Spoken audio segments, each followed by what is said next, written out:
Chuck Wimer here, Whiskey, Texas, and you. Music Monday, Music Business Monday, where we're going to talk about some business tips for the music industry, especially for independent artists who are booking their own stuff and they're not running under a manager who's guiding every waking minute and making sure people are where they're supposed to be.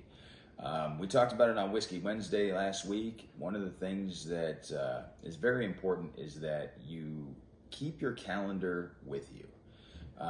If you got a hardbound calendar, that's great, but back it up by getting a calendar on your phone. That way, whenever somebody is trying to book you at a location, you have access to find out if you're available. I can tell you right now that when somebody is calling to book somebody to play a show, they're not waiting to find out if you're available. They're pitching it out to a number of different people saying, all right, whoever comes back first is the person we're going to bring in. And if you don't have your stuff ready, if you're not ready to go, then they're just going to move on to the next person.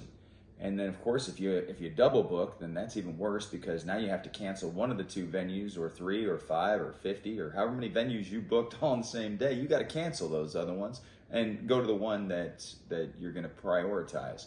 And rest assured, the venues recognize when you're prioritizing another venue above them.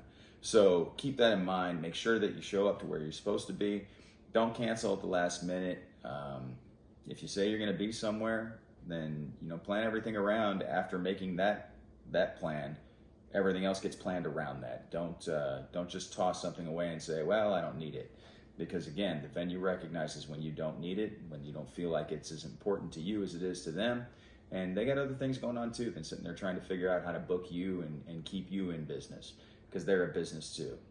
Remember, this is just the professional outlook on it. If you're just gigging, you keep doing your thing, and it's going to be a hobby just like it's always been. You'll make some money here and there, and who knows, maybe lightning will strike and you'll get everything you ever wanted. But chances are you're going to have to be stuck in the grind with the rest of us, and it's going to end up taking you about 5 steps backward instead of 3 steps forward. So treat your dreams like a hobby, and they'll always be a dream. All I need is whiskey, Texas, and you.